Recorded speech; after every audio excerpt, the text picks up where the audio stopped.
Bitcoin is getting crushed right now. And not by one thing, by everything. Stocks, gold, silver, AI. The crypto market is flatlined while the rest of the board rips higher. And if you're holding Bitcoin watching this, you're probably wondering what you're doing wrong. Well, today I'm going to show you why everything outperforming Bitcoin is proof of what's broken. We're going to talk about why the second largest crypto on earth just died as money, and why Bitcoin looking boring and completely forgotten right now is the most bullish signal on the board. This is Truth Block. I'm Hurley. Let's mine truth.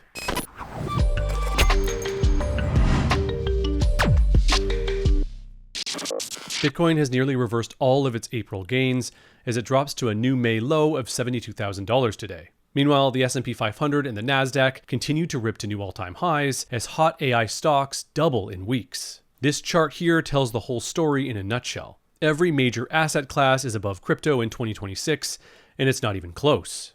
This latest dump comes on the heels of a $1.3 billion dark pool block trade that hit IBIT on Tuesday. The Coinbase premium is negative, meaning US institutions are literally selling Bitcoin to rotate into AI and semiconductors. So for all intents and purposes, the Bitcoin and the broader crypto sentiment is at multi-year lows. So yeah, if you're holding Bitcoin right now, this feels like a painful mistake. I get it. But I argue that many investors are asking the wrong question here. To start, I want to reframe the question from why is Bitcoin underperforming to why are stocks going up in the first place? And the simple answer is that the money is broken. When your money loses value every year, you can't save. So you turn to speculation. You have to find something that outpaces the printer. That's the stocks trade right now. It's not so much an investment as it's desperation dressed up as genius. Now look, AI is real. It's going to change the world, and the transformation happening underneath it is legitimate. But the speculative frenzy on top of it, that's not so much about the technology. It's about the money. Everyone is piling in because when money is dying, even a real revolution turns into a bubble. The bets get bigger and bigger, and the time horizons get shorter and shorter. People aren't buying AI because they've studied the fundamentals. They're buying it because it's the hottest and fastest horse right now, and they desperately need to outrun inflation. Author of the Bitcoin Standard, Saifedean Ammous, described why this happens during his talk at the Global Economy and Finance Conference in Seoul. Under the gold standard, you just saved in gold. Gold was money, and you just held it, and it appreciated over time, and it held its value.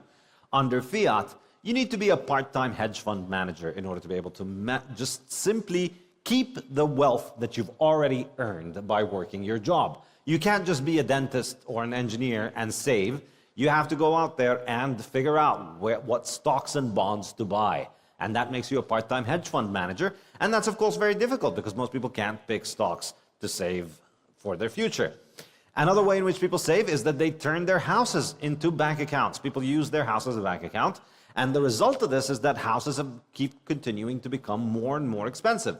Everything should be getting cheaper because we're getting better at producing houses. Houses should become more affordable. Instead, they're becoming less affordable because houses are not consumer goods today. Houses are saving accounts. And so when a 25-year-old couple are looking to buy their first house, they're not just competing with other 25-year-old couples looking to buy a new house. They're competing against 65-year-old retirees looking for a saving account because their money is broken, because their money is optimized for financing their government, not for them saving for their own future.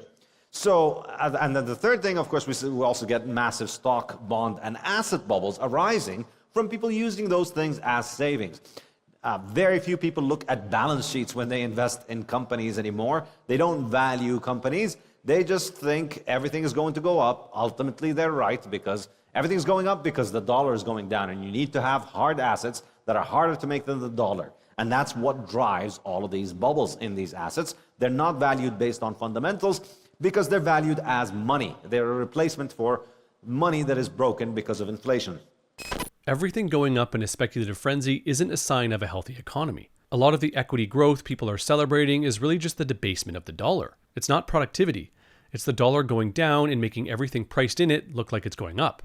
Luke Roman put real numbers on this. Since the movie The Big Short came out, the S&P total returns is up 336% in dollars. But priced in gold, it's only up 5%.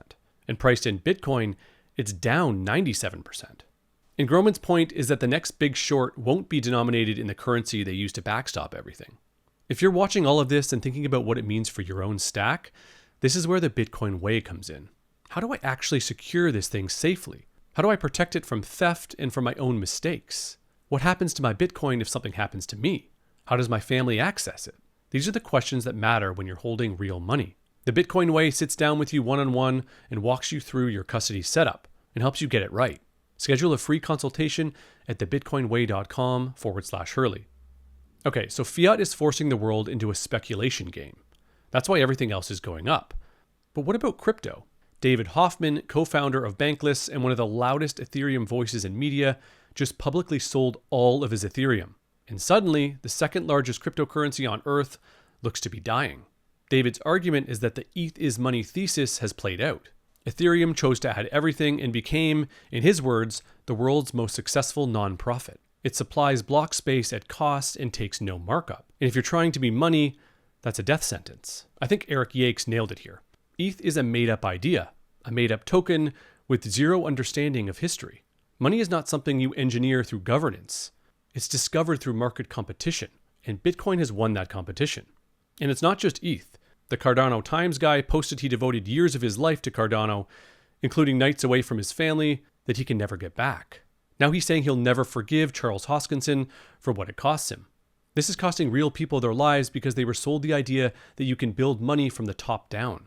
Now, to be clear, Bitcoin is still 60% of the crypto market cap. The non-Bitcoin money thesis dying isn't why the chart comparison looks so bad. Poor Bitcoin sentiment is being amplified by the collapse of everything around it. But the point stands.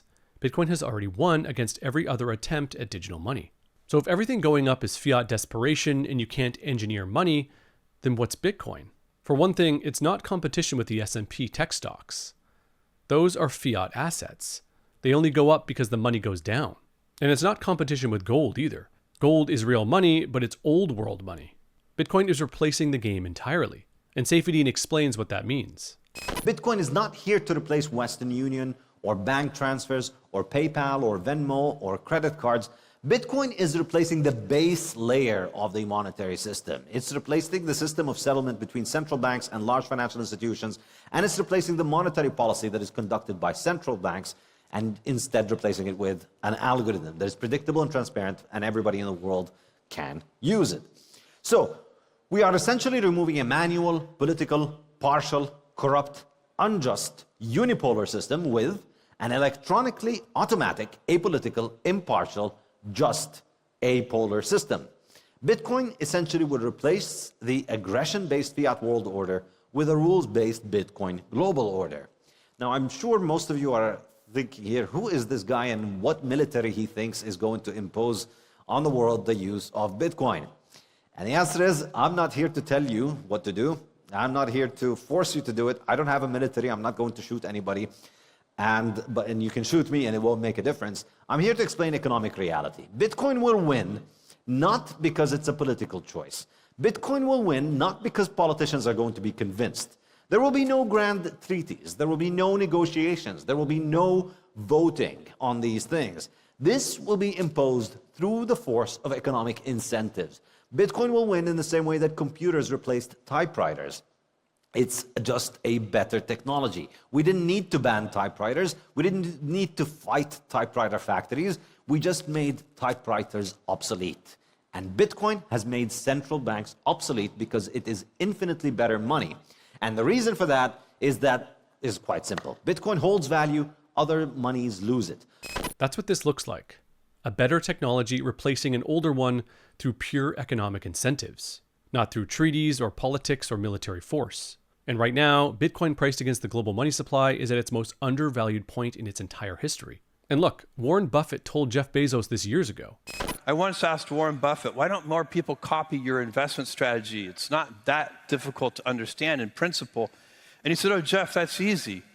My approach is a get-rich-slowly scheme. Yeah. And people don't like those. Exactly. And so, but there's a lot of truth in that for everything, which is if you can think in terms of 7 years instead of 3 years, right, and you can defer gratification and think long term, that will give you a head start against all of your competitors, because most people can't do that.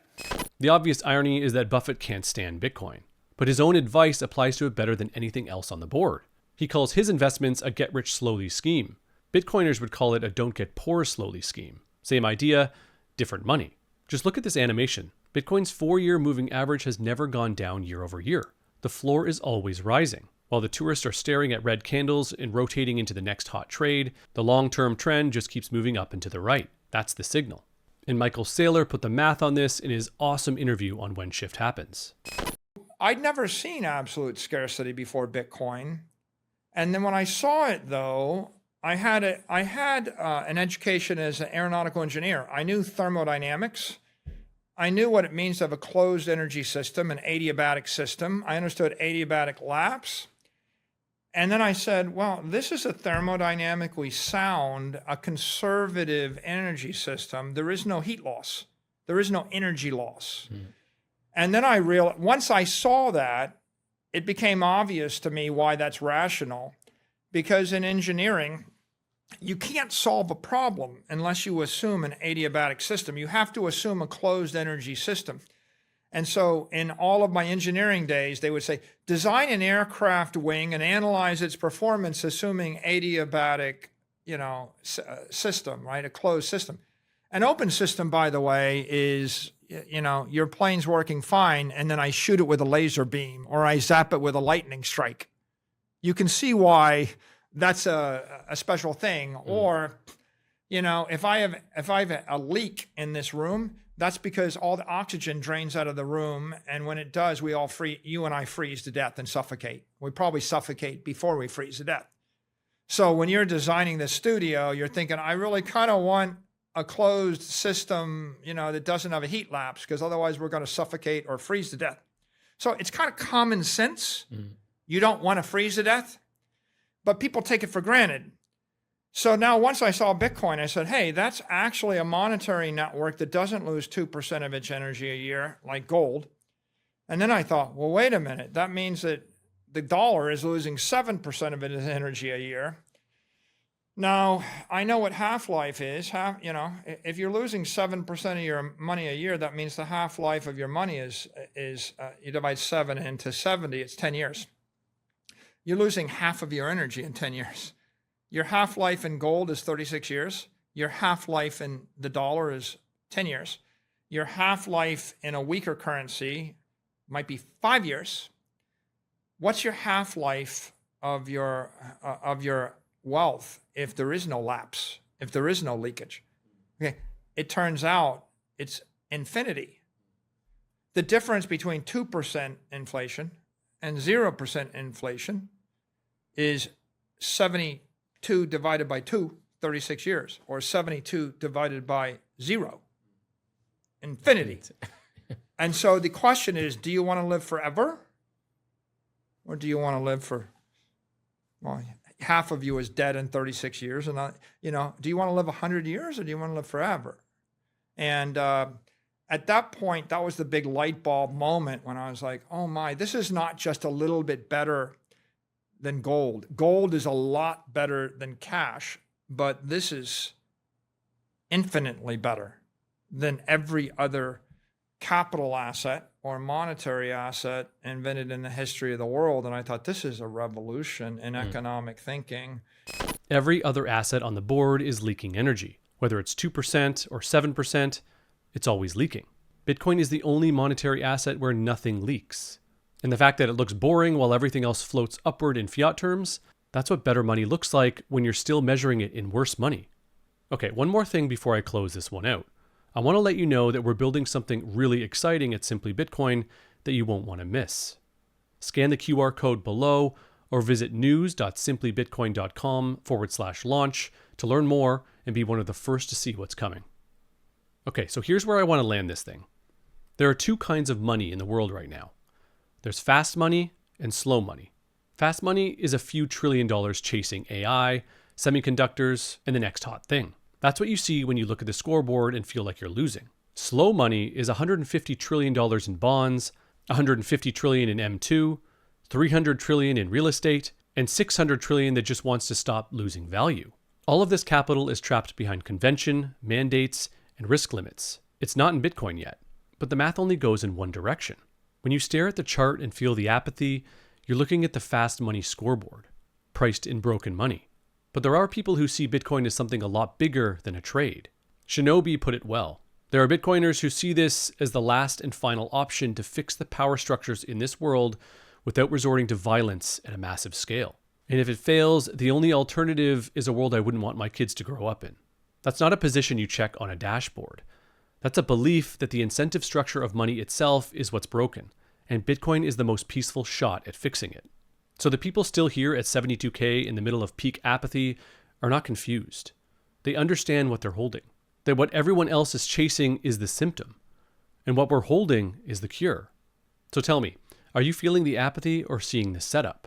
And what's your conviction level right now between 1 and 10? Drop it in the comments, and if this connected for you, like the video and share it with someone watching AI stocks who thinks Bitcoin has lost the plot. And don't forget to subscribe to Simply Bitcoin if you aren't already, so you don't miss what's next. Have a great weekend, everyone. Touch some grass, and I'll see you on Monday.